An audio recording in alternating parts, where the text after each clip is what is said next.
Alisha Kohn, and I am the director of the Queers for Justice Committee with the Newburgh LGBTQ Center. The Newburgh LGBTQ Center is a grassroots organization committed to addressing the barriers that are created by racial and social and economic injustices, centering people of color and our allies by creating visibility and reclaiming power. I am moderating today because I was first introduced to this idea around abolition during my 10 years of incarceration, where every year on the 13th, prisoners in New York State and all over the nation fast on this day, that 13th of December, to honor the legacy of the men who were brutally murdered in the Attica uprising. And so this roundtable came about by the Queers for Justice Committee, where we wanted to honor the legacy of the Attica uprising. On September 9th to the 13th in 1971, prisoners of Attica Correctional Facility in upstate New York took over Attica Prison to get a state to listen to their needs about treating with a single amount of human decency. During the following 4 days of negotiations, authorities agreed to most of those prisoners' 28 demands, but they would not agree for demands complete amnesty from criminal prosecution for the prisoners, to take over or removal of the Attica superintendent. By the order of Governor Nelson Rockefeller, state police took control back of the prison. When the uprising were over, at least 43 people were murdered, including 10 correctional officers and civilian employees, and 33 inmates by state troopers. It is because of this legacy of Attica uprising that the Queers for Justice wanted to honor the legacy of the heroes of Attica and host this conversation with nationally recognized abolitionists about the legacy of Attica and of the Attica uprising and how it transcribes into the abolitionist movement today. And I'm going to pass it off to my very good friend, Jasmine. Thank you, Alisha, and thank you, Newburgh LGBTQ Center, for putting together this panel, and for the Queers for Justice for curating this conversation. It's such a needed conversation in this moment. My name is Jasmine Syedellah, and I'm currently working at the Vassar College Plantation. But I came to this work as the child of folks who were spiritual sojourners, folks who were domestic workers, skilled laborers, and school teachers. And they all taught me how to rely on community to get the things that we need, right? So journey started off really in community with my church congregation, and beginning to see how my father is a minister, how my father's congregation navigated harm in the community just as a congregation. And those congregational protocols really became the blueprint for me for what I wanted to see. I rebelled against Christianity very hard.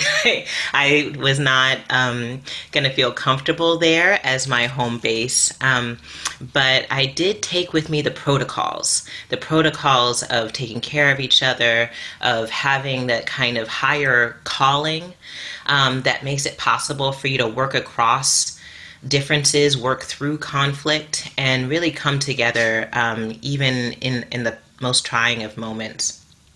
So that was my background. I was a nerdy kid, definitely reading everything on my parents' shelves.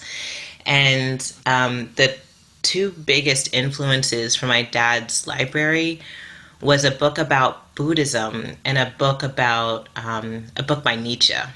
Thus spoke Zarathustra. And both of those books were about human liberation in ways that I had never heard them framed before.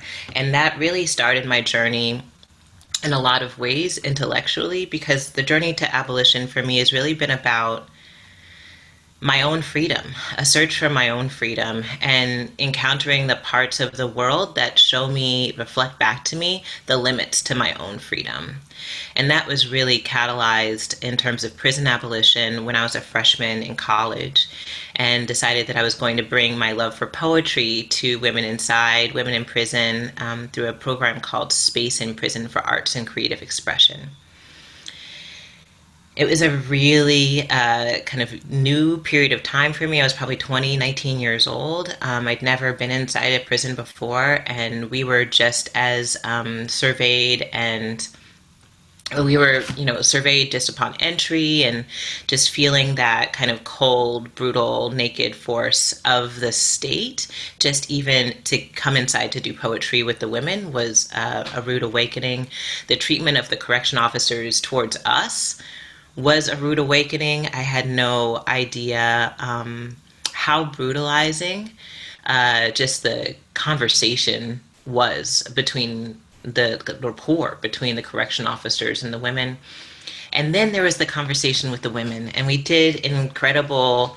The exercises were not incredible. We were 19, 20 years old, and we were coming up with these activities on the fly. It was a challenging period of time, but what that opened up for me was an opportunity to hear people tell their own stories. A lot of the creative writing practices we did with folks offered up space for them to share their own stories. And when I heard so much of their stories reflecting my own, it became really clear to me very quickly that my freedom was completely contingent on my proximity to privilege. And the fact that I had the Ivy League protecting me, that I had class privilege protecting me, meant that, the things that I was doing in my dorm room weren't going to probably land me in the same place that these women could not leave. And I wanted to advocate for the women, but of course, because of the relationship between the warden and the program, that kind of advocacy was not allowed. And so I actually left the program and continued to just do research in the area of prison abolition. As a graduate student, I joined Critical Resistance in Oakland and began doing just supportive work with them in about 2006. And the more I did work with Critical Resistance, the more questions I had about political ideology. What's the kind of political ideology, the thinking that makes abolition possible? Don't we need anarchy? Don't we need anarchists to mobilize this? But in fact, there weren't a lot of anarchists mobilizing abolition. There were a lot of folks who were very much enmeshed in the prison in the nonprofit industrial complex. And so it took a long time for me to kind of come to my own relationship to abolition through my research. I decided to see, what were the founding moments of abolition? Maybe there's purists in history. And so I went back and studied anti-slavery abolition and found that there is just as much kind of sentimentality and liberal romanticism present in anti-slavery abolition as there was in present-day prison abolition. And so becoming really aware of the class politics of abolitionists became something that I began to pay attention to. And so I studied Harriet Jacobs because I continued to study Harriet Jacobs because she was a fugitive slave mother who authored her own slave narrative in 1861. It was published, Incidents in the Life of a Slave Girl. And it was published the same year as the Civil War started. And her story really highlights the everyday forms of resistance that were waged, really, and she thinks of it as a battlefield, waged long before the Civil War started. She sees the soldiers of the freedom fighting for the end of slavery as not just men on a battlefield, but women, families, everyday communities, sabotaging, slowing down the slave complex in order to create apertures, loopholes, opportunities, openings for something new to enter the frame. And that kind of movement is exactly the kind of movement that I think we need right now.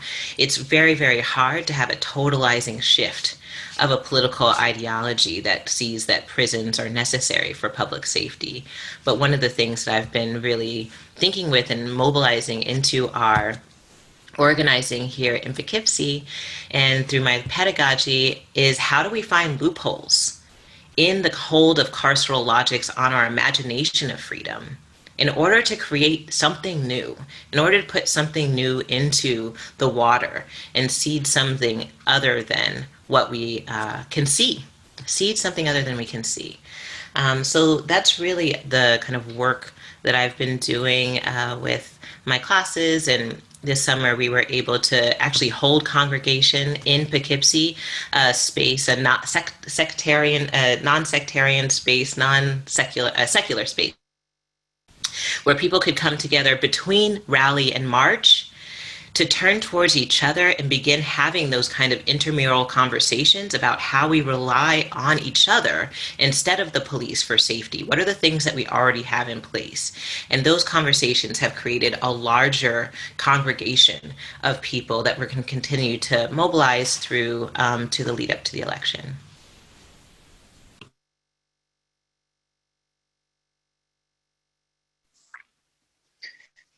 Thank you, Yasmin.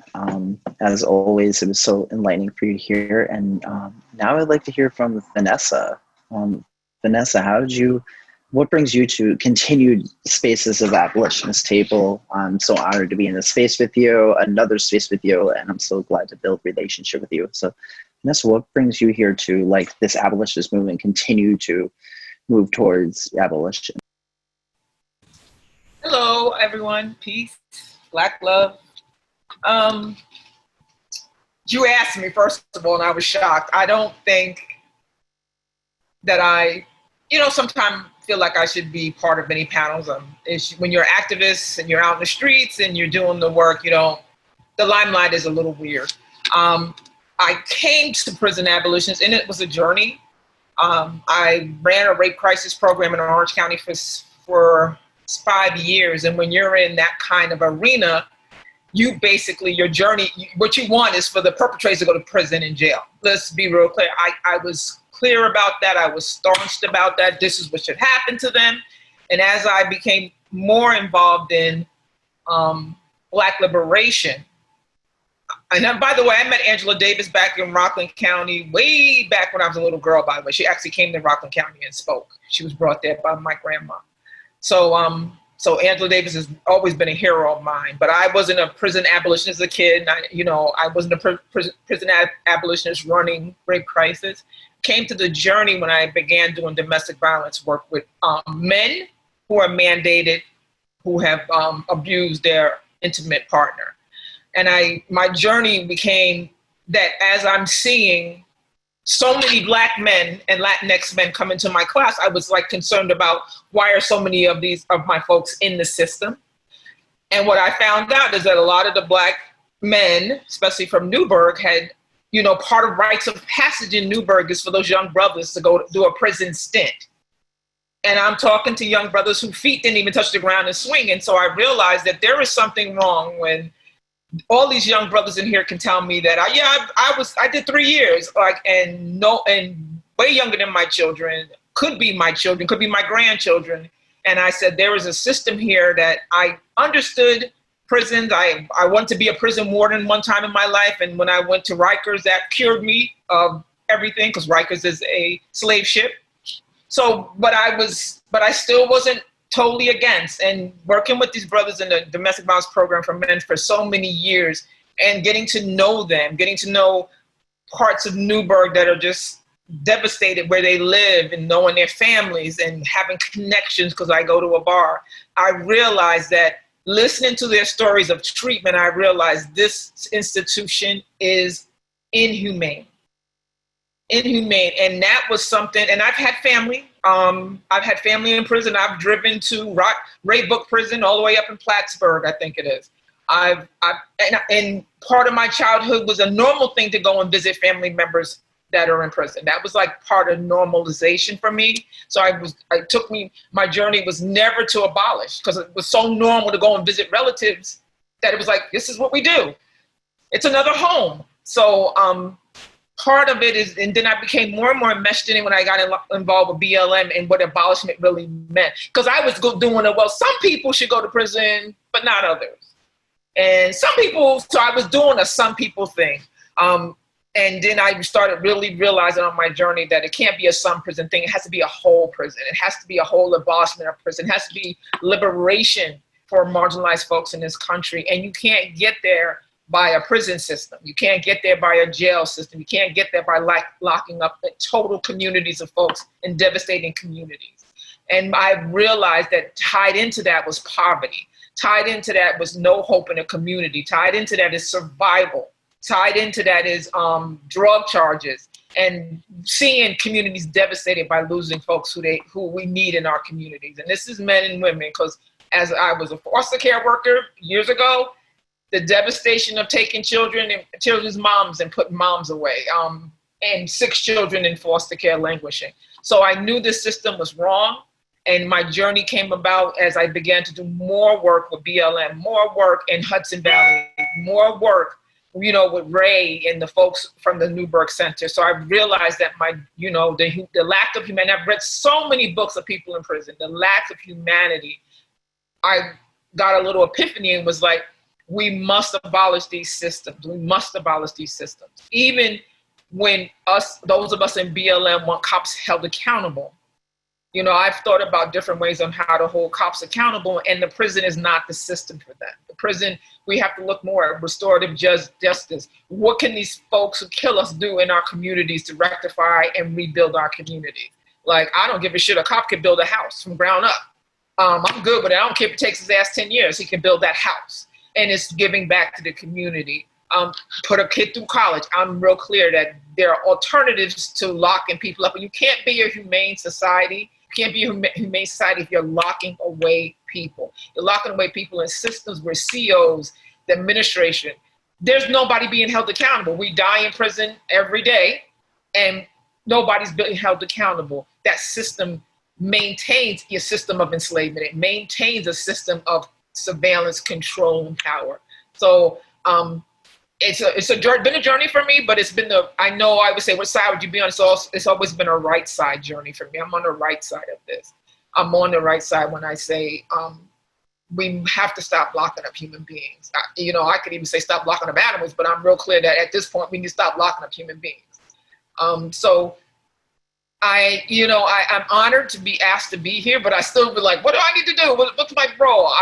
Still not comfortable in a role of being a panelist on prison abolition. So I thank you and I appreciate Alisha for actually thinking about me.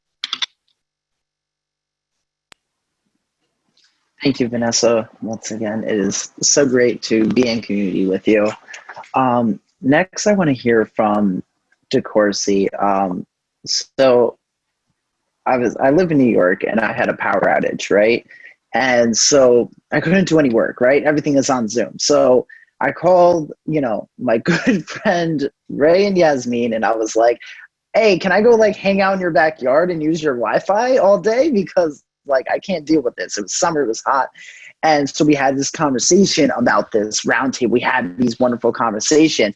And Jasmine was like, we need Decourcy Squire. Decourcy Squire has been fighting the movement when we were all just babies, from the Vietnam War to fighting against bail reform now. So I want to hear from Decourcy. What keeps you bringing back to these abolitionist type movements, since, I wasn't even thought of. I mean, I'm old, but, I'm not that old. So Decourcy, what brings you to these spaces of abolition? First of all, I want to unmute myself. I want to say I'm really honored to be on this panelist, and I really look forward to learning from people. And already, just the things that have been said have been very moving to me. I'm here in Minneapolis, and I want to acknowledge that I'm on land of the Dakota people, and also Minneapolis, which was kind of an epicenter of this latest surge of hopefully change.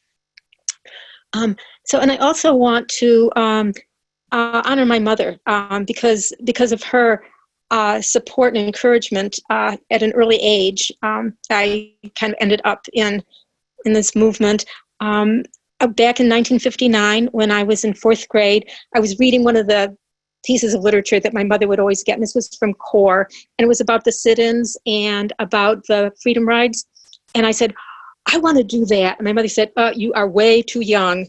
And she said, don't worry. She said, very sadly, there will be plenty left for you to do when you're older. And then when I was 15, almost 16, I saw an ad that was recruiting people to work in the Freedom School in Tennessee. This was a year after the Mississippi Freedom Summer. And I said, I feel I really need to do this. And my mother said, well, you are too young. I said, but look at the kids in Birmingham. Some of them are younger than I am, and they're out there facing dogs and fire hoses. And this is, why can't I do that? And she said, well, you are too young to go alone, so we'll go together. And so we both went. And it's that kind of support and encouragement that I always had from her that I think just gave me a lot of strength to kind of pursue the things that seemed right. So the civil rights movement was just, it was an amazing time of such spiritual excitement as people were coming to freedom against incredible, murderous oppression in the South and in the North, as we see, and working there that summer, and then getting involved with a group called Committee for Nonviolent Action, which was a direct action group, pacifists. I started getting involved in more and more things, and I want to acknowledge Patricia Stevens-Dew. She was a civil rights activist in Florida, whom I never met, but she was the one who came up with the tactic of jail no bail, because as people were getting arrested, a lot of resources were going into the community to raise money to get them out on bail. And she said, no, we will sit in jail, we will clog up the system, we will use up their resources, we're not going to use up the resources of our community. And so the groups that I worked with were kind of bail, no jail. And that was where I became acquainted with the idea of bail, which was such an interesting idea. One moment, a person is so dangerous, they have to be kept in jail away from everyone. And then you turn over some money, and the next moment, that person is no longer, required to be in jail. So in the arrests that I was involved in, it was always with a jail no bail policy. And part of that was not cooperating with a system that was so weighted in favor of people who had money. And it was just such a clear delineation of who had to be in jail and who didn't have to be in jail. And that kind of injustice was just kind of wrenched at my heart. And when you're in jail, what you see is that the people who are in jail are people. And actually, in some ways, they seem more likable than the people that are keeping them in jail. Because keeping people in jail is such a dehumanizing thing. And it takes people that, maybe are very decent people, and makes them do horrible things to other people, because keeping people locked up against their will is such an act of violence. And so those were some of the things that were really kind of moving me as the Vietnam War got worse and worse, and my brother, who wasn't going to cooperate with draft, was facing prison, and pretty much most of the people I knew were either going to be in prison or getting out of prison or were involved with someone who was in prison. And then once you know people who go to prison, then you know the people that they knew in prison. And I'm getting a low battery message here. So I'm going to have to, at some point, switch to another phone that I have charged up and call in. But what that means is that I don't know how much time I've already talked, if I've used up more than my introductory time. So. You have another minute. Another minute? Okay. So.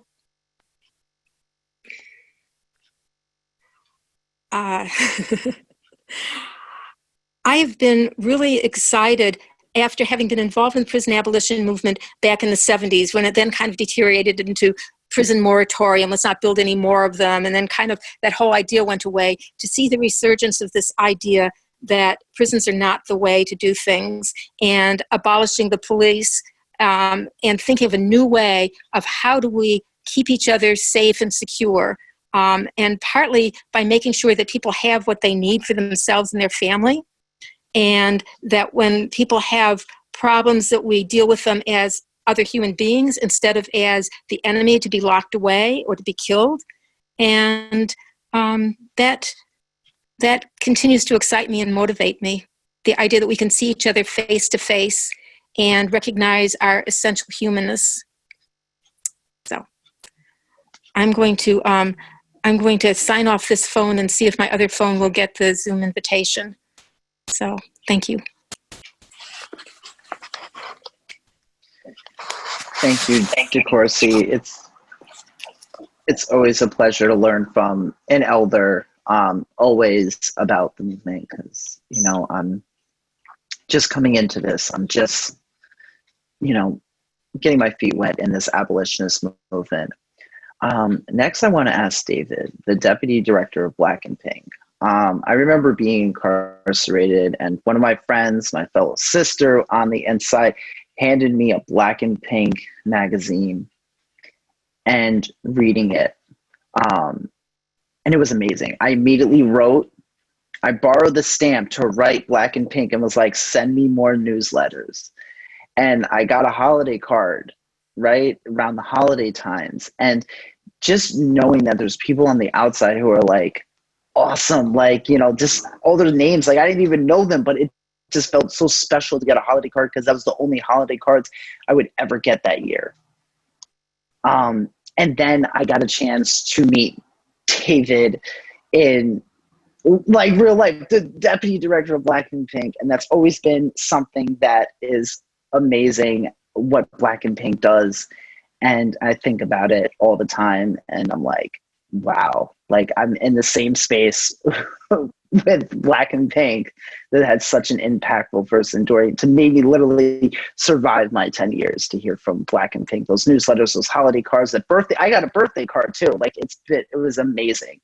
And so, yeah, so David, why do you continue to come to abolitionist roundtables? Like, why do you continue to fight for abolition? All right, and I will get to you first, but first I want to say a quick thank you to everybody. My name's David, pronouns he, them, Deputy Director of Black and Pink, as Alisha said. Thank you all for having your Friday night and spending it with us. I know there are probably other things you could be doing, but you decided to join us, and that does not go unnoticed, so I appreciate you all spending your night with us. Also to Alisha and Ray in the Newburgh Center for letting me have our Sparkles for Abolition moment. I love being able to like have a reason to put on something sparkly and fun. Because I think at the end of the day, just to tie back in with Alisha, I think what abolition for me is it's a celebration of resilience. Because I think over time, to be completely transparent, going back to Vanessa's point, I didn't show up in this movement on the right side of it. I showed up very much from a place of like white saviorism that's propped up on privilege. Going back a little bit further, like I spent time inside. Like I was incarcerated, and when I came out, there's a lot of navigating trauma. My parents had passed away. Both my parents passed away like 3 weeks before I was incarcerated, so I was dealing with a lot of grief and navigating a lot of trauma there. And for me, a lot of my initial foray into abolition was figuring out, how do I move through trauma? How do I move out of incarceration and move into a world that, one, doesn't want me, two, doesn't know what to do with me, and then I don't even know who the fuck I was. I was still even just kind of growing into who I was as a person. And for me, it was, I'm going to do as much as I can in order to protect myself and make sure that my rights are protected, and do everything I can to protect myself. And it was recognizing that inherent privileges as a white person, as somebody who, well, before this gender fabulosity showed up, it was somebody who was white and somebody who was cute, and I can get away with a lot of shit. There are a lot of things I knew that I could get away with while I was on probation that, somebody of color, a black person, would not have been able to get away with, and I knew that, and I exercised that completely free willing. I did whatever I could in order to make sure that I kept myself safe and did what I needed to do. And it was a lot because I was working in this survival zone. I didn't know where my next meal was going to come from. I didn't know whether or not I was going to be able to pay the bills anymore. I was engaging in sex work to the point where, I'm still navigating what sexual freedom looks like for me. For right now, my body still feels like a transaction. It feels like every sexual act I give to somebody, there's got to be something I'm giving them and I'm getting something back. There's never any sense of pleasure that comes from it. So I'm still trying to unpack a lot of that. But it was this moment where I arrived out of this survival mode, and I moved out of this survival mode, and I started moving at Thrive, and I had a moment to pause and go, who the fuck am I? What do I want to do with the rest of my life? How am I showing up in this work? Why am I showing up in this work? And I started leaning into like restorative and transformative justice practices, like really looking at indigenous practices, looking at, Black women like Miriam Kaba, looking at women of color like Mia Mingus, just all these wonderful Black women, people of color, like indigenous folks. And it was a lot of like checking my privilege and realizing that I can do liberation for me, but what does that mean for the people that I've left behind? Where does their liberation come from?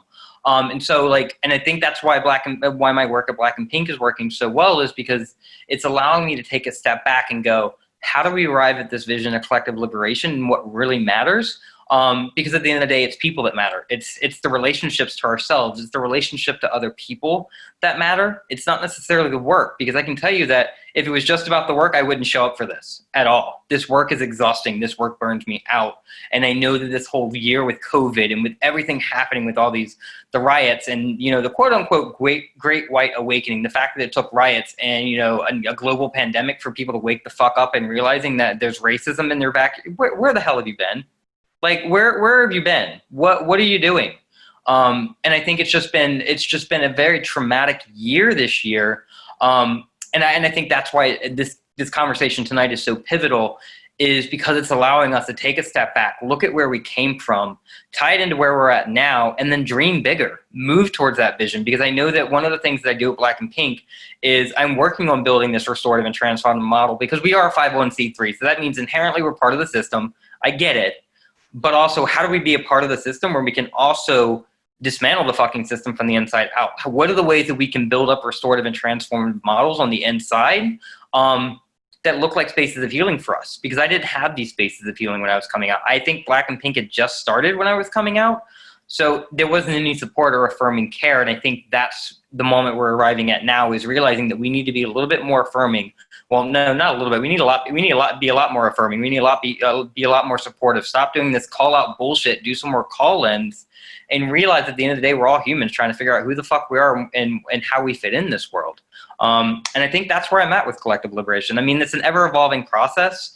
So if you ever think you have all the answers, I'm going to tell you right now, you're dead wrong and expect to fail, because that's going to happen. Because we don't have the answers. We don't know what restorative and transformative justice is really going to look like, because it's always going to be an experimental process where we try one thing, see if it works. If it doesn't, how do we improve on it? How do we challenge ourselves? How do we move into deeper places of healing and deeper places of liberation for all of us? Because at the end of the day, none of us are free until we're all free. And that's it.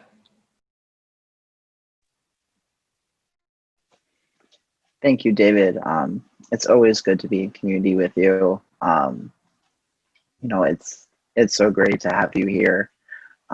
Next, I want to hear from Katie Schaffer, who I'm just starting to build community with, who's the Director of Advocacy with Community Alternatives. And I heard a lot about Community Alternatives. I heard a lot about the amazing work they did around bail reform and moving toward really seeing this world without prisons.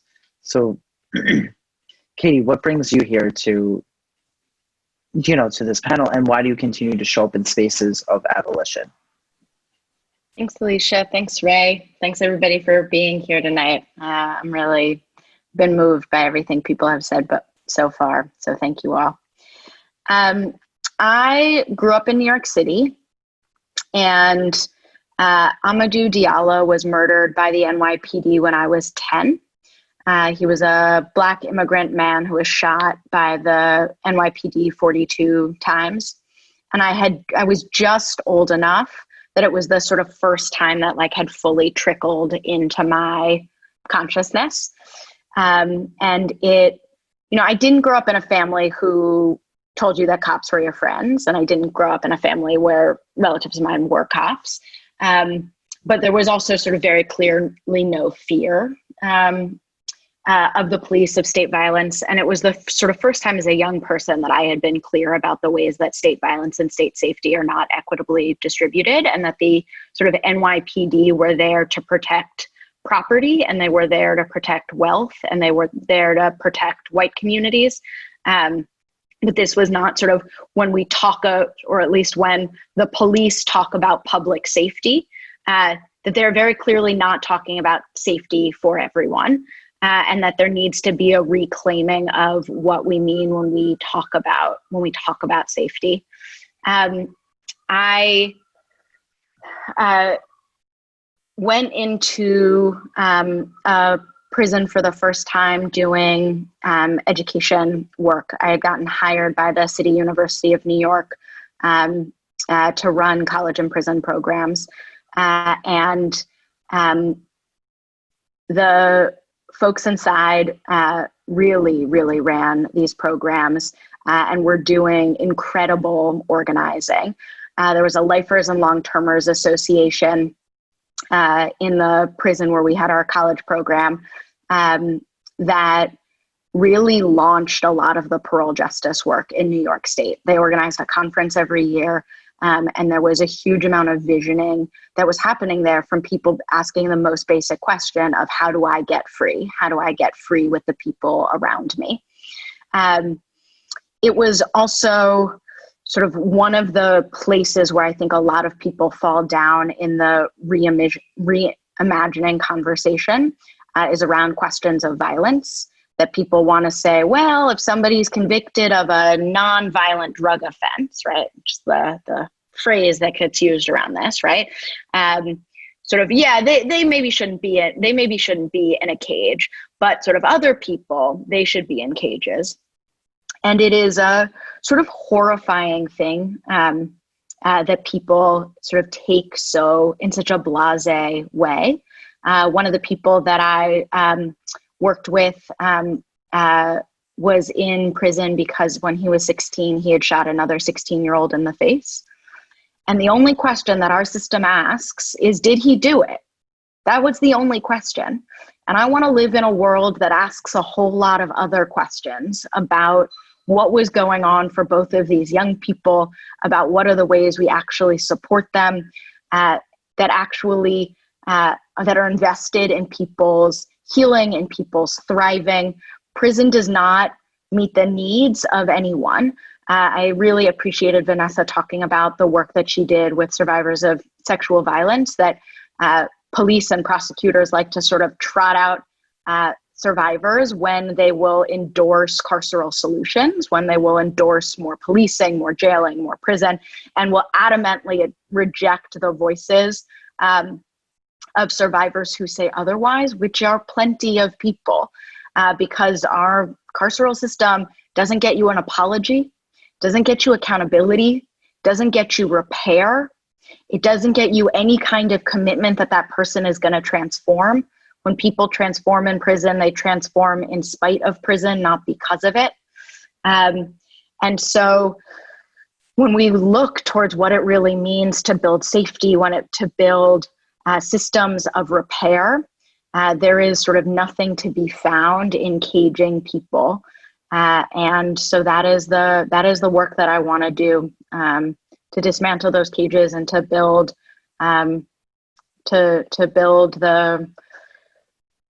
the new forms of being that allow people to access what they really need.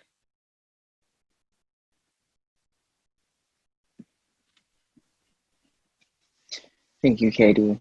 Now I want to turn it over to Joy James. I just read Joy James' work, Airbrushing the Revolution for Sake of Abolition, and understanding the impact of how we move forward as a society that sometimes we can't be as radical as we'd like to move in a space of trying to get things done. I'm learning that through my work with the Newburgh LGBTQ Center. So Joy, what brings you to continue this work towards abolition and, this movement that we are in towards seeing a world without prisons?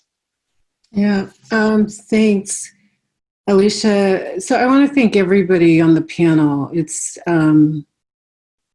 been revealing, even if it's what we already know, it's revealing in the way that our narratives start to link and weave with each other, and in the way that our demands and our struggles follow those narratives, I think is going to be really central I mean, for myself, I mean, the short answer is that Professor Angela Davis introduced me to abolitionism. I met Davis while I was organizing as a graduate student in New York City. And because, you know, maybe it's a response to growing up in a military family, I was very interested in how you stop violence or how you oppose violence. And you know, this may sound a bit jumbled because I'm really moved by what everybody's been saying, but I think this question or issue of violence is probably underaddressed in abolitionism. I mean, we can describe, you know, because it's everywhere. And actually it functions as a form of terror and intimidation to keep people in line. What it means to fight violence, I don't think we can fully articulate. And I don't know if that's out of fear and intimidation, meaning that being terrorized actually is efficient for some folks in terms of disciplinary acts, or if it's the limitations of the structures within which we operate. Like our desires and our hearts to be free are bigger than the institutions where we spend our days and sometimes our nights, right? So early on as an activist, I would cut grad classes and, you know, so there's organizing, you know, mention of Amadou Diallo. Later there would be Sean Bell, you know, Eric Garner. I organized around the Central Park case. I got to meet the families in Harlem and to hear their testimony and to see how the organizing would take place, even though they would be incarcerated in terms of the youth, but to see how mobilizations would happen. In terms of my encounters with Davis, because I organized with a group or several groups, but the one in common was linked to the Communist Party, the focus was not just domestic, it was also domestic and international at the same time, meaning that you can't split off the freedom movement inside the states from control or a struggle around US foreign policy. So I just see the two of them as linked. Like the violence that happens within the borders is also the violence that we export elsewhere. So brief encounters with Davis in New York, Nairobi, UN Decade on Women Conference, Moscow, Montgomery, Alabama. And then I took a postdoc to work in Santa Cruz for a year with Davis. And that's when I was formally introduced to abolitionism. But then I want to back up and sort of repeat what I said before. Abolitionism for me is not the context, the larger context. The larger context is terror. So abolitionism, if you had Russian nesting dolls, it would be nesting, and the largest so-called doll, you know, demonic little doll, is really going to be the way in which the state can use violence across the board and beyond our borders. And so I'm so glad that you started with Attica, and I know nothing about text. I have to hold this book up. I don't know, can you even see it? So it's a wonderful graphic novel by Frank Big Black Smith, and also he has co-authors, but I'm a strong believer that, as everybody here is, that the way in which the stories get told, they have to come first from the people who experience and who struggle against these phenomena that we're dealing with. So when I think of abolitionism and I nest it within the struggle against this larger violence, and in airbrushing, I talk about a conference we did at Colorado, how I'm pretty jaded about organizing out of the academy because I see it as a business. I still appreciate the work that we do, but it misses the mark sometimes in terms of the agency of the incarcerated and also the way in which rebellion, as fear generating as it is, because there's always a disciplinary response, it's also an act of love and an act of creation, of creating new worlds. So when you start with Attica, I was taking notes, right? And you talked, Alisha, about amnesty for all, about the desire not to die in prison, about the role of radicalism and so forth. And I was thinking that you were linking Attica, 50th anniversary is coming up next year, right? Stanley Nelson is doing a documentary on Attica. Mark Nowak has a whole volume of poetry of the men who were in Attica, right? And it's this collection that's going to come out next year. So the U.S., we always do our 50th anniversary, 100th anniversary, whatever. And these are important things, right? to understand. But in terms of this moment and our struggle against violence, this amnesty for all, right? Not to die in prison or on the streets, and the role of radicalism are the three things that I think are key, at least for me, when I think about this. So in terms of amnesty for all, I know some people were asking, okay, so how do we think about strategies? Well, the amnesty for all is going to be tied to the contemporary moment because there are going to be more political prisoners. And that means there are going to be more rebellions. And I think, yes, we prefer not to have a proto-fascist or fascist reelected, but whatever president, VP you're going to get, the structure of the state remains the same, right? And so I'm going to argue, like, as a daughter of a military officer who fought in Vietnam and who survived because they knew how to play a certain kind of hustle, right? Meaning, and I've met white soldiers, officers who said the same thing when I was growing up as a teenager, is they understood that there was going to be rebellion within the ranks in order not to be fragged, which is to take a grenade and you throw it back to the officer corps, not to the Vietnamese. They played this sort of hustle of handing out frisbees, LSD, having political education, so that within an army that is supposed to be doing conquest, there are these levels of rebellion, right? And if that rebellion is detected by the authorities, then those people will go to prison themselves. So this amnesty for all, I'm staying with these 3 points, is that our rebels have to become a priority. And that's why I wrote the piece about Colorado. After I did an anthology and I got 50 copies to send inside, the people who have been in the Panther Party, people who have been in the rebels said, this academic book doesn't even speak to our existence, right? So there's a schism that we don't even talk about. And I'm working in this industry, so I'm critiquing myself as well. And so academics don't need amnesty because we're getting paid to be abolitionists, right? The people who are going to take the risk, like Stevie Wilson and other folks, right? And Stevie's been in LGBTQ, Black, intellectual, incarcerated for 20 years. I don't think we've created a formula or strategy to protect the rebels, right? The resistors. And so I see our work coexisting. Like, some people are taking great risk to be abolitionists. Other people have almost a sanctuary built into structure and industry. Not to die in prison, obviously there's 2 under COVID. That is a major goal. But it's not, I don't want to keep being, I'm not saying I'm being negative, I'm being critical or analytical, whatever. I don't see in New York City people struggling to deal with Cuomo. Like, he's presenting himself as progressive alternative to Trump, right? Which anything would be, like, that has a pulse would be progressive in comparison, like that particular POTUS. But the way in which, you're having these nursing homes, like these prison hospitals up in the Adirondacks, right, where people sort of bust and disappeared. And then there's, we've had large numbers of deaths in these nursing homes that were supposed to be, investigated and have support, whatever. Once you're incarcerated and you're shipped to some kind of prison nursing home, right, the risk becomes even more exponential. And I think that brings us to, at least me, to the third and last. So, I mean, what is a radical, not for bragging rights, but what is radical in terms of the capacity to engage in strategy where we're also critiquing ourselves? And that maybe is not our strong point, right? Because people who hate us are so dominant that, our attention goes outward. And then when it comes inward, it's about healing from trauma, which is very necessary. But I think there's some other components that are missing.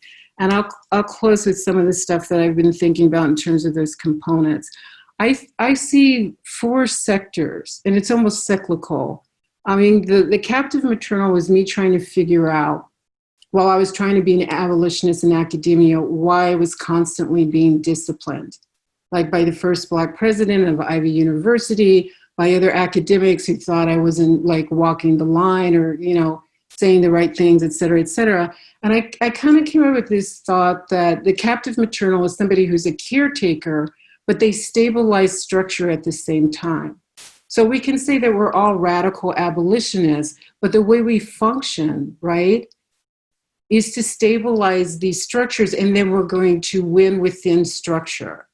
But there are other ways in which one can move beyond just a caretaker. And that move, of course, would take us to movement activism. So we know that from Black Lives Matter, that's been incredibly popularized. The third stage would be the maroon, where you create communities. And the last would be the war resistors. So to close with Attica, to the extent that the incarcerated were trustees and they were running the prisons, they were caretakers. They were nursing the elderly. They were nursing the people who had HIV/AIDS. They were stabilizing the structure with their labor and their love for their incarcerated sisters and brothers, right? Their siblings. To the extent that they organized that rebellion, they became movement activists. To the extent that they created medical cadres, dug trenches for, waste disposal, organized the tent, decide who's going to be political speakers, how to handle the press, how to negotiate their demands, they became maroons. They created a maroon community inside the prison walls. And to the extent that the state came to kill them, right, and torture them and sexually assault them, they became war resistors. And I think for me, those 4 stages cannot be collapsed into any linear narrative of abolitionism. Those are the 4 stages of constant reinvention, and the way in which trauma and love can face terror and not step down, but actually the strategies are always born in struggle, and the leaders will not look like elites.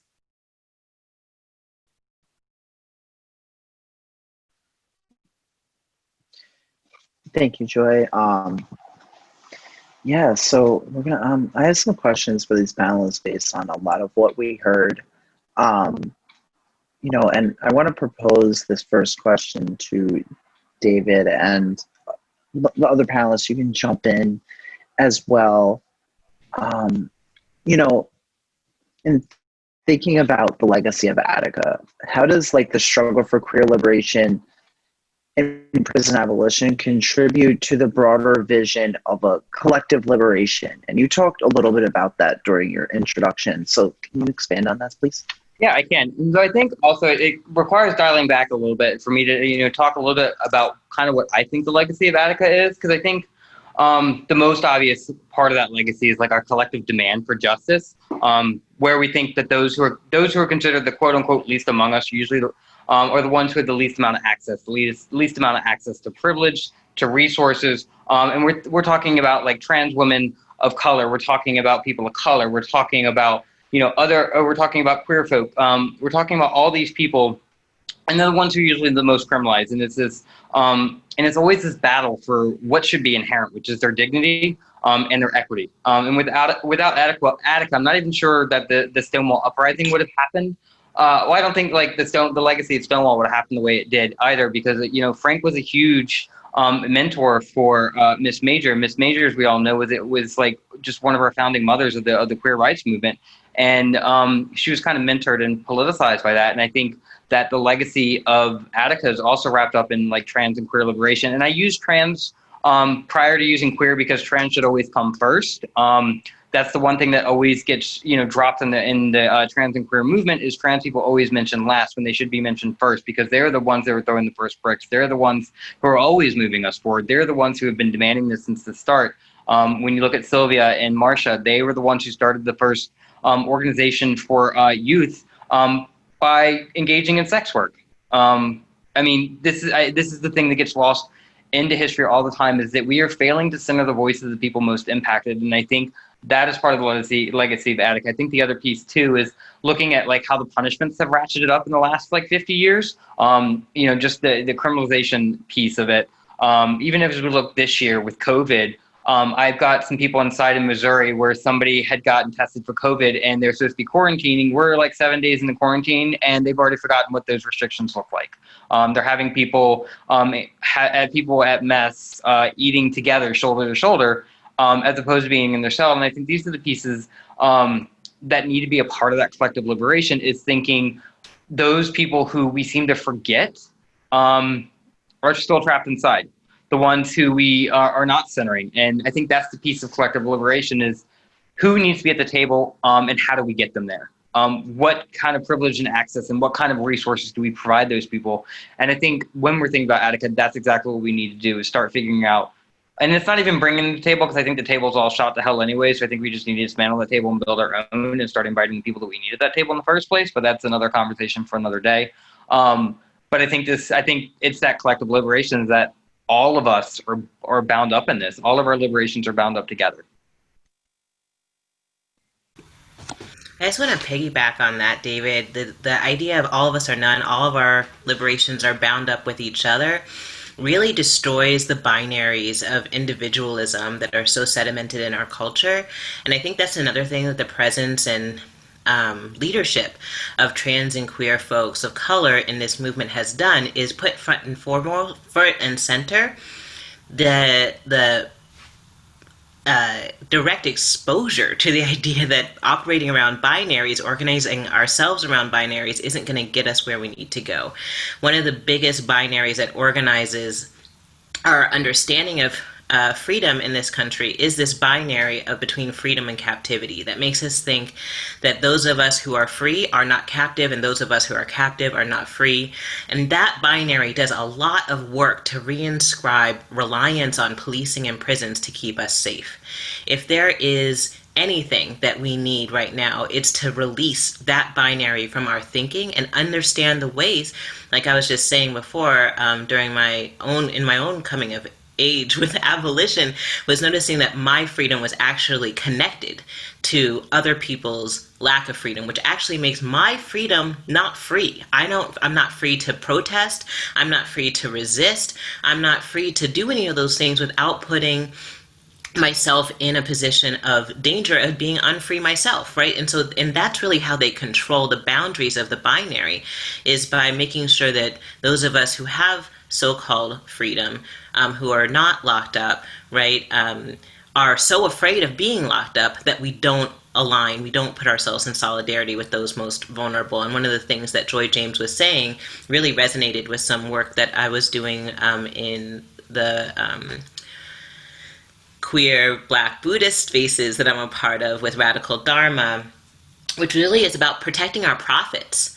What do we really need to be in the habit of protecting our profits? And Sylvia Rivera, Marsha P. Johnson, these were the folks who were really spearheading a conscientiousness around the human rights of sex workers, the human rights of those who are most vulnerable. And I think we can really learn a lot from kind of abolishing the binaries that keep us from aligning in solidarity with those most vulnerable to criminalization, incarceration.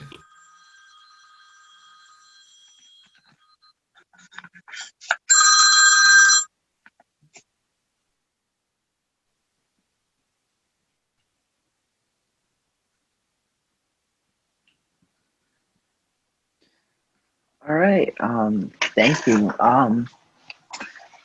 Does any of the panelists have to add anything before we move to the next question?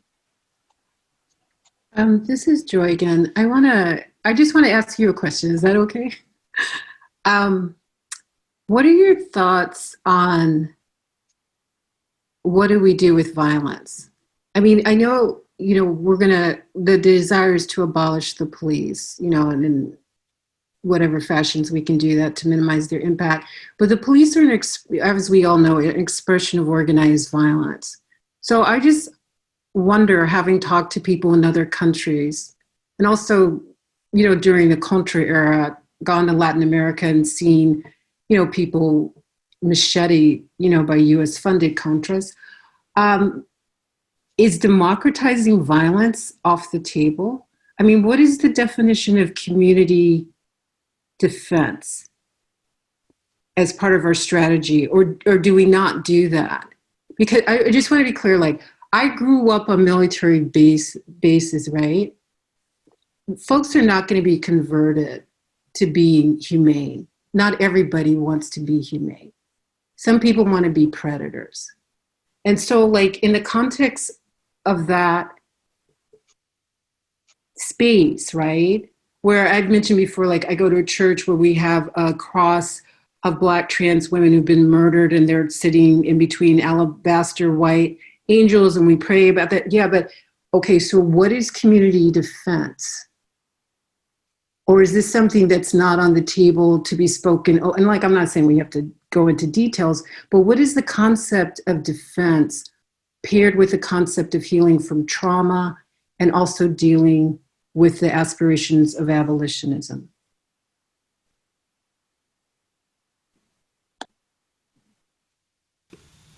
Okay. I mean, I can go if somebody else doesn't want to. I think for us and for Black and Pink, and actually for me personally, I think the foundations of that start in where's equity? Where does equity lie? Because a lot of our programming at Black and Pink involves like taking a step back and realizing who has what resources and what are the ways that we can provide people the tools to empower themselves.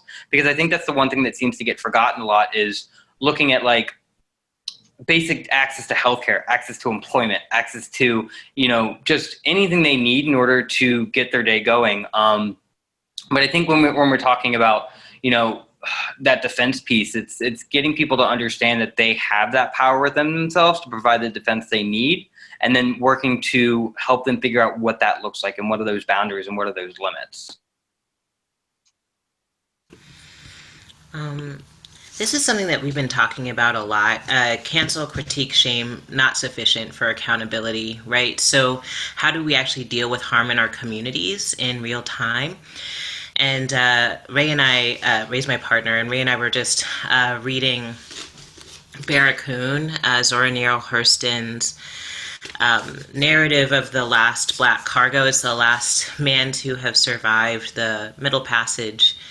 And he lives into the 30s, and she does this oral history with him, and there's this incredible image from he was in Africa until he was 20, and there's this incredible image of the consequence for murder when the murderer is tried and the justification for the murder is insufficient for the jury and judge. And so the consequence for, he was like, if you had a problem with this guy, you should have brought it to the people who could help you out with that, right? But you didn't do it. You took it into your own hands.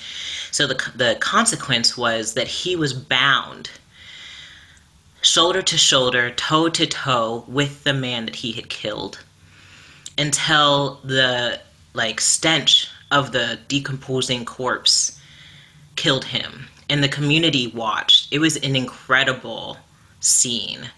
And it just made Ray and I begin to think about justice. Like, that to me, that is not an eye for an eye, right? That is something else. And there is something incredibly important, like you're saying, that we haven't talked about in terms of what justice looks like and what kind of deterrence we need in our community to end child sexual abuse, right? In 5 generations, like Gen 5 was trying to do, right? Like to end sexual assault, right? To bring the very kinds of spectacular forms of violence that people bring up when they bring up, well, what about the rapists and murderers? Like, to really think about those in a different kind of way. And I think somebody in the chat was talking about they don't really want to do restorative justice for the correction officers who assault them while they're incarcerated. And I feel that. I was resonating with that right away. So I think there needs to be different protocols for different protocols of accountability for different kinds of harm. And those are things that we need to be in conversation with in community. And it can't all be solved with cancel culture. I'm sorry, it's just not sufficient.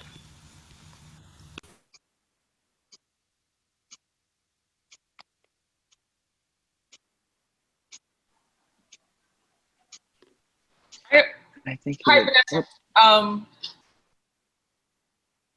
I also think it's because we're having that conversation within BLM. BLM has a lot of sexism that happens and women have been raped. So that conversation has been going on within BLM. Is about how do we have eradicate the violence within our own chapters and the network. And those conversations are difficult because people who have been harmed by the perpetrator, they don't want to do restorative justice because they're at that point so very angry.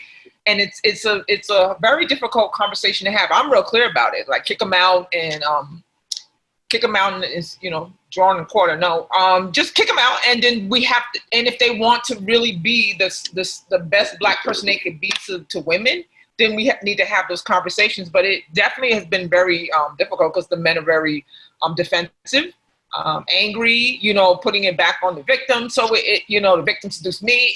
It's also I totally agree with what Dr. Joy, I don't know her last name. I always forget. James. Dr. James. When I did domestic violence program for men, because of the patriarchy, if we eradicate patriarchy or dismantle it in this country, what a different world it would be. But people, it's a process, and it's having those hard conversations. I actually was able to have difficult conversations with them because they were trapped. They were mandated. It was a consequence if you did not show up. But I want to liken it back to about imprisonment. Because of this particular program, which was not go here instead of that, this was the most severe punishment they can get is to sit in a classroom. After brutalizing their partner, I was able to have those difficult conversations about the violence in our community, the violence in Newburgh community that was happening. How do we, and you were sitting in here listening to me now, talk about oppression, sexism, transphobia, heterosexism. We talked about it all. We also talked about sex. I could talk about because I'm comfortable, and talking about what does that look like in a community where you've harmed people. Having those conversations. We had really good conversations because they talked more about restorative justice than I even knew about. And so I think that it's a process to even how do we end violence in this country? It's a process of how, if we abolish prisons, do we eradicate hate? No. So it's having those conversations as a collective. And I'm real clear with Dr. James. There will be some people who hate so much, there is no getting through. But there's an island for those folks. That is not a nice island. But I think I do the same kind of thinking about when all this is gone. Where are we? What do we do for the violence in our now police-free and prison and jail-free communities?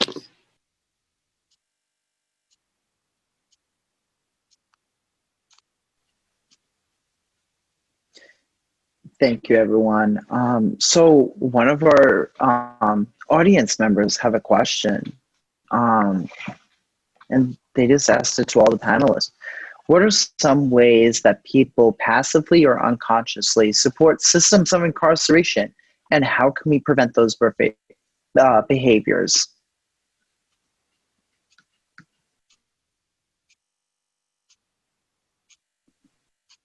Could you repeat it for me, Alisha? Alisha, going to repeat it? Yes. So the question came, what are some ways that people passively or unconsciously support systems of incarceration, and how can we prevent those behaviors?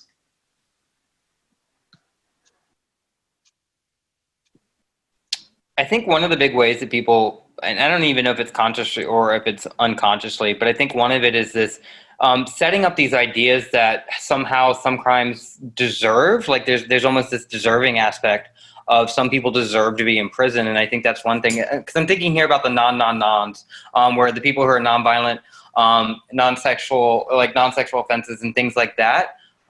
There seems to be this dichotomy that somehow they're more deserving of like not being thrown under the bus. They're more deserving of getting released early, or they're for whatever reason. And people fail to realize that when we're talking about these things, a lot of times the words they use, like violent, is what it means in a social context is a very different way that it's described in a legal context. And so, and thinking about like the way that we use language matters, and that language shapes our reality. And I think that's the biggest way, is thinking about the language, and even that tying into the language we use, is using the language of the system. Like when we refer to people as felons or convicts or things like that, where you've literally just stripped people of their humanity, you've stripped people of their dignity, you've stripped people of their decency, as opposed to thinking about people first language, like somebody who's formerly incarcerated, or people who have experienced the system, or things like that.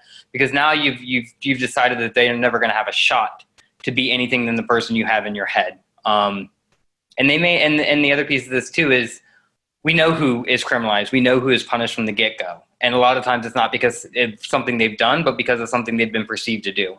And I'll leave it at that so other people can speak, but yeah.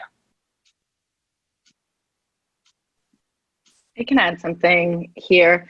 So I have been thinking a lot about the expression, if you do the crime, you do the time, and how people say it in this just like remarkably self-evident way, as if like that somehow made sense, where despite the fact that both the notion of crime is, we've constructed it, right? Like things are crimes because we have made them illegal. Like we made decisions about that. There's nothing sort of inherent to the universe about what a crime is. And the notion of time is also entirely created by us, right? And I can't now remember who said it before, but the amount of time that people have to do since the Attica uprising has grown exponentially, right? So 1973 in New York State was the passage of the Rockefeller drug laws. Those laws instantiated mandatory minimum sentences. Mandatory minimum sentences had not previously existed in New York State. The Rockefeller drug laws instantiated what are called predicate felony laws, meaning if you have a prior felony, you get hit with a lot more time. That had not existed in New York State prior to that. It increased maximums, so the maximum sentences that people would do. So there's nothing, so for me, the sort of key part of what we can all be doing is denormalizing and denaturalizing the ways that people have come to take a carceral system and carceral logics for granted. I am not a scholar like some of the folks on this call, but I am a nerd. And so for me, some of the ways that we do this is about history telling, right? That it is helpful to know, even in the fairly recent history, that in 1967, there were not mandatory minimums in New York State. And I think that helps us as we think about sort of how do we dismantle systems, to know that they're not inherent, they're not intrinsic, they're not unchanging, and that not we personally, but sort of humans created them. I think helps people realize like, oh, we can take them apart. The other thing that I'll add is I think there is certainly sort of human to human work to do. I'm definitely one of those people who, like, when I teach small children how to play capture the flag, we get stuck in cyberspace. We don't get stuck in jail, right? That they're like, whatever. I'm definitely that person. So I believe in that. And I think sort of those kinds of games are the ways that these systems get naturalized for people from a very young age. I've got a niece whose dad has done a lot of time, and she lives in Philly, and she and I were looking at a map of New York City, and we were pointing out things on the map, and she pointed to Rikers, and she said, "What's this?"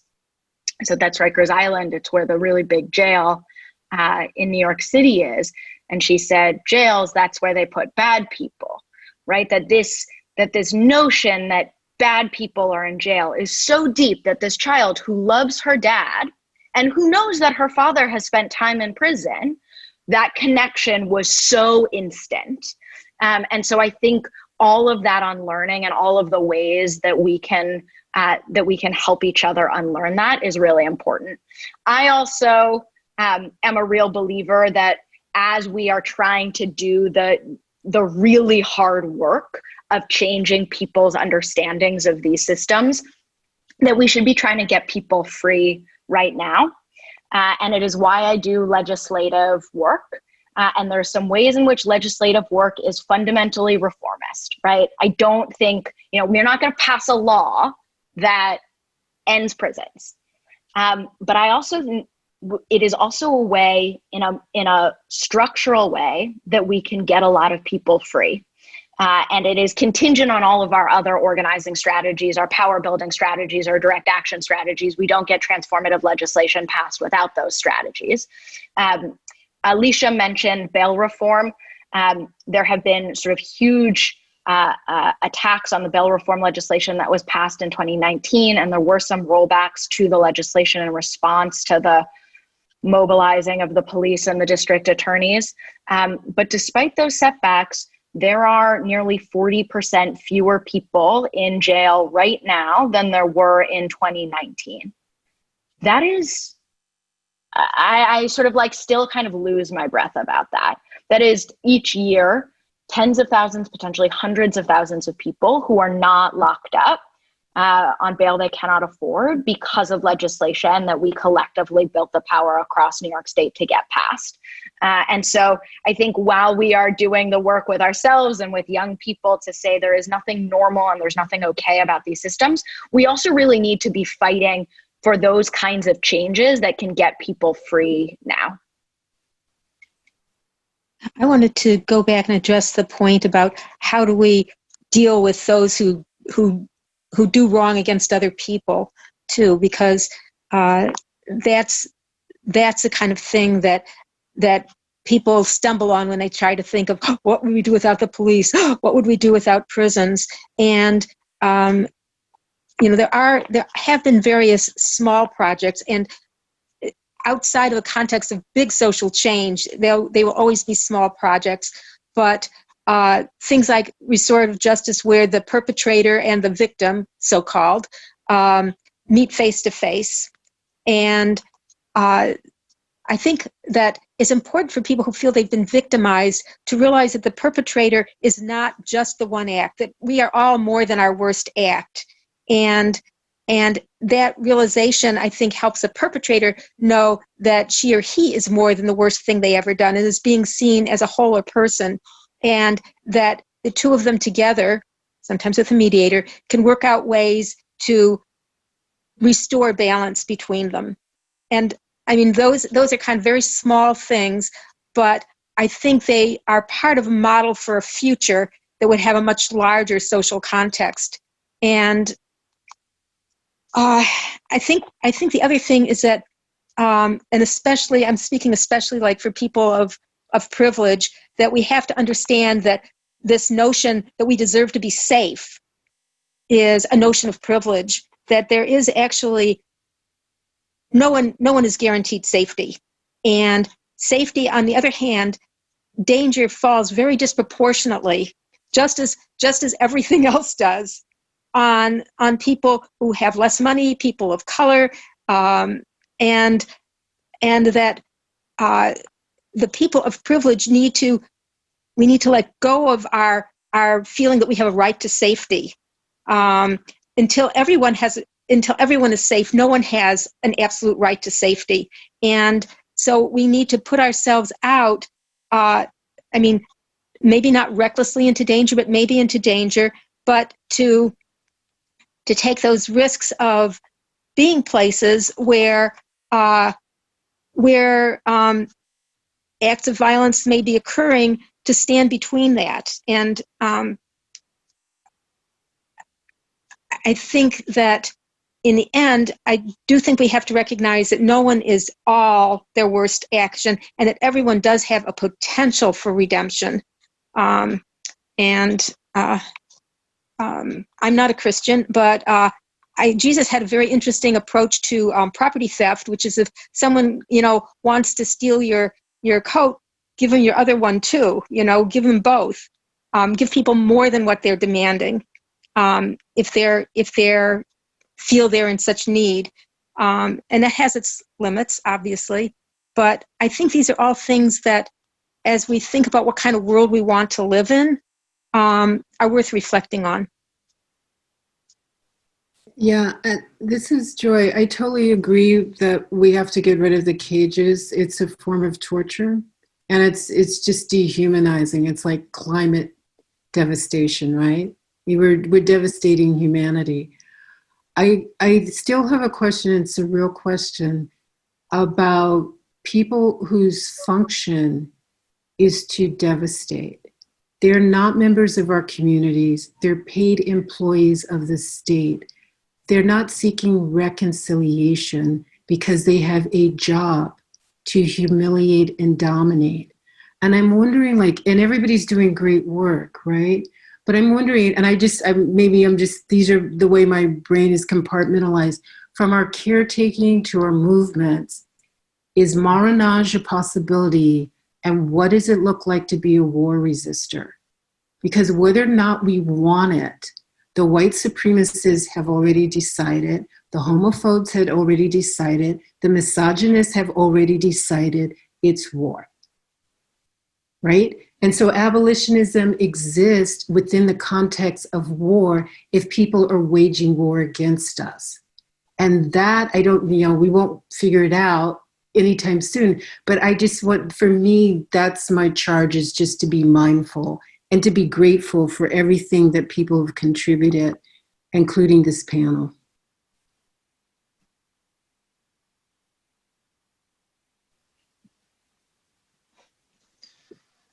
I want to acknowledge that it's over 8:30, and we know that this came all the way to 8:30. Yeah, and so kind of like before we wrap up with things, this has been such a good, interesting conversation. I'm so excited. I wish that like we can continue this conversation, but there is definitely a way to continue this conversation. And so I want to pass it to each of the panelists here today, as far as how are the over 70 people listening, how to get involved in this abolitionist-based work, what are some next steps? We have some amazing organizations, some amazing work that's being done right now. So I'm going to pass it off to Jasmine for like some final words, action steps, and what to encourage these over 70 people that are listening right now. Thank you, Alisha, and thank you to everyone on the panel. This has been a beautiful period of communion with you all. The piece that's really sitting with me right now is how do we decarcerate accountability?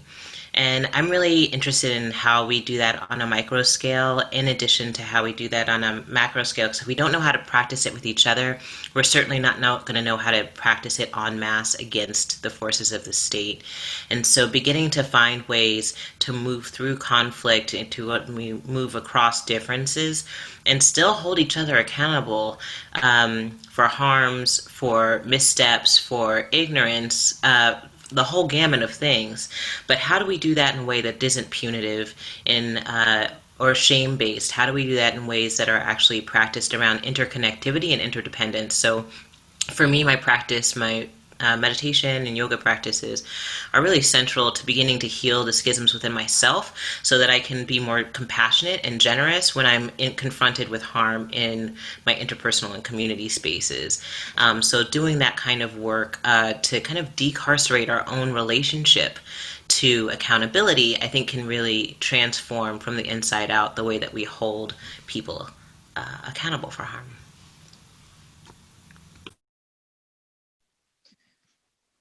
Thank you, Jasmine. Next, I want to turn it over to Vanessa. Vanessa, what are some action steps for these over 70 people living?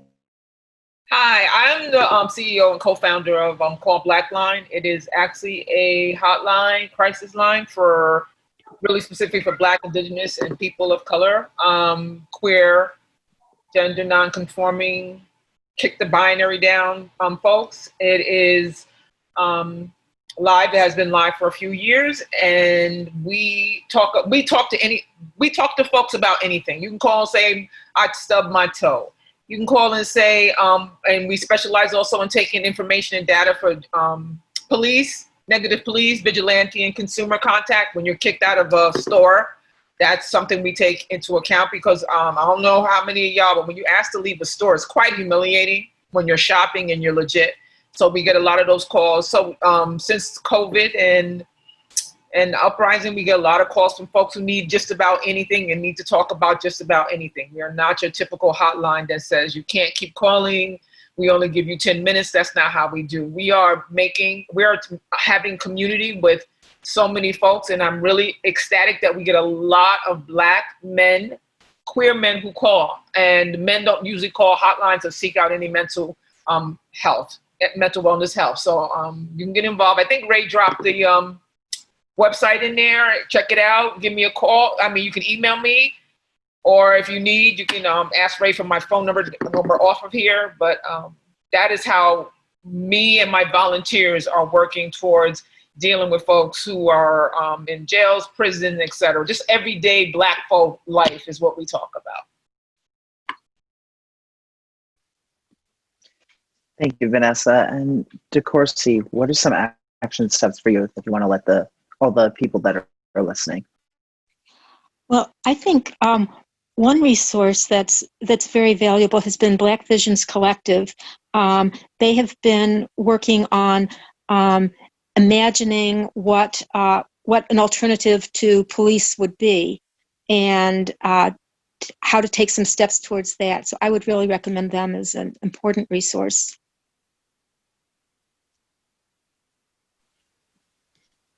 Thank you, Decourcy.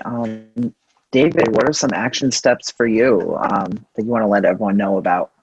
Yeah, I think for a lot of us, even those of us in the work, abolition still feels very terrifying. It feels a little overwhelming. It feels there's a lot of uncertainty that comes with it, and I think that sometimes we're thinking of like, how do we save all these people at this moment in time? And I think for me, and I think for Black and Pink, it's little radical. It's radical acts of love and connection. And I think one of the easiest ways that we can do this is if you go to Black and Pink's website, blackandpink.org, you can sign up to be one of our pen pals, and you can start actually engaging and learning from the people of the inside, providing a connection to the people of the inside. That's our legacy program. It's the one thing that I will always recommend, because once you start connecting with people on the inside, you start realizing that they're still fucking human beings, and they're deserving of love. They're deserving of respect. So checking that out. You can also email me, david@blackandpink.org. And I'm willing to engage in conversation. And I think that's the last piece too, is, having more conversations with neighbors, having more conversations with your community members about abolition, making abolition accessible, because I think we talk in lofty terms of abolition and people don't know what the fuck it is and what it means. And so taking a step back and trying to figure out how do you meet people where they're at in their life experiences, and working together towards what abolition could look like. Thank you, David. Now for Katie, what are some action steps for you for the folks that are listening? Hi, folks. So Center for Community Alternatives, along with a slew of other organizations, are going to be launching a prison decarceration campaign to try to get decarceral sentencing reform legislation passed to eliminate mandatory minimums, to reduce maximums, to end life sentences. And we would love to have folks, particularly people in New York State, love everybody not in New York State also, but particularly folks in New York State, we're going to need to build tremendous power in order to make that happen. And would love to connect with folks who want to get into that fight. So I'm dropping, the two best ways to reach me are Twitter or email. So I'm dropping those into the chat. Please reach out if you want to be involved. Thank you, Katie. And now for Joy, what are some action steps for you for all those folks that are listening right now? Yeah, thanks, Alisha. I would say RAP, Release Aging People from Prison. They've been pretty activist, and also they have a pretty comprehensive take on mobilization. I would also look for the Amnesty for All campaigns in terms of people who've been protesters who might be hit with prison system sentences, especially if Trump is reelected. And two other groups I would suggest are the Abolition Collective. They have a lot of good educational material, particularly on indigenous struggles around abolition on their website, and Jericho, which focuses on political prisoners, Leonard Peltier, Jilo Mutakim, people who've been inside for decades, since the resistance, before Attica and during Attica. Alisha, if I can just jump on one more time and say also read and cite Joy James' work, because there is, no way I could be unlearning carceral logics in the way that I am without her writing and scholarship. And just thank you so much for the work that you've done to say things that are uncomfortable and to stand in that uncomfortable space and speak truth to power without apology.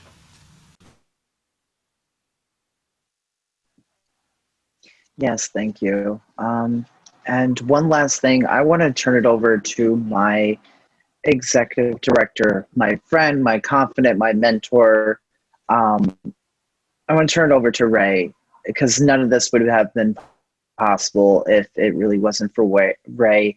And they believed in my leadership and where I've come this last year. So Ray, closing remarks, please. So I just want to again thank the panelists for being here on a Friday evening, and for all of you that have stuck in past 8:30. It is a Friday night. Y'all could be doing something else, watching movies, doing whatever. But instead, you decided to be here with us for a conversation about abolition, about the impact of Attica on the ways in which the carceral logics and carceral systems have essentially escalated their ability to continue to target predominantly communities of color, queer communities, gender nonconforming, non-binary folks, and a continued effort to target, especially now, Black women. And I also want to just give a shout out to Alisha, because this is the first time that she has facilitated something like this. She's never done this before, y'all. Alisha, I just have to say that Alisha inspires me from the moment she walked the door and was like, we need programs for trans people. And I was like, let's make it happen. We have been on a journey of transformation ever since then. And I'm just blessed to work with you, to know you, to call you my friend, and to know that you have my back, because I know I have yours. And this is our shameless plug at this moment. So the Newburgh LGBTQ Plus Center is an organization that centers the voices and leadership of queer people of color and our allies. We were founded in 2016 as a result of the gap of organizations and leadership in the Mid-Hudson Valley that look like us. I recognize that I am in a position of privilege as somebody who has a college degree and is light-skinned as a motherfucker, and that I try to decenter my ability to stand in positions of power to then move new leadership, especially Black folks who are in spaces that need to take up the leadership mantle in this organization. And so that's why we exist as an organization, because our issues, our ability to get together, our ability to have space did not exist in the Mid-Hudson Valley. So we go where people need us. We pop up in Newburgh, Middletown, Poughkeepsie. We go to Beacon. We go to Hudson. We go to Kingston. We go where the people are, because that's what people need. You can always check us out on our Facebook page, Newburgh LGBTQ Center. We do work with the folks that are on the panel, which is the reason why we were like, hey, Katie, come and jump on this panel with us, because we just joined the coalition to fight against decarceration in the Mid-Hudson Valley. We're likely going to be reaching out to you using your email address, because if you're in Dutchess County, we need you to send an email to your Dutchess County legislator. We did find out that the jail that's being built in Dutchess County has actually gone through the contracting process, and that they received a low bid, and they might be signing that contract by next week, and they're talking about breaking ground this month, which is ahead of schedule. And so that's $200 million that have been earmarked for another facility in Dutchess County in the middle of the biggest financial crisis that we've ever known. And so that kind of action is unconscionable. So we're going to be circulating out a template, and we need you to send it on to Dutchess County legislators. We need you to start to make phone calls too. We'll be rolling out this information likely over the weekend, because guess what? The system doesn't rest. And what does that mean? Neither do we. And so David said this at the beginning, if I had a choice, I don't want to do this work. I want to be a fashion gay. I am cute. But the reality is that the impact of anti-Black racism and the politics of white supremacy are ripe through our entire community. And so I don't get the time to be a cute gay. I have to fight. And then I get to be a cute gay. And so I need you all to also do the same thing. So don't be surprised when you receive an email from us, or you're on our newsletter and you're receiving updates from the Queer Justice Committee, because that's what we do. We organize, we educate, we agitate, and then we tear some shit down. So again, thank you for being here this evening. We've gone 15 minutes over our time, but we appreciate you and we love you. We also do an abolitionist study group every other Tuesday. Next Tuesday will be trans Tumblr. The Tuesday after that will be Abolitionist Study Group. Go on to our Facebook page. We'll be launching our website soon. Thank you so much for your time, and we appreciate you. Yes, thank you, everyone. Have a beautiful night. And like I said, we will definitely be in touch for sure. And have a wonderful night, everyone.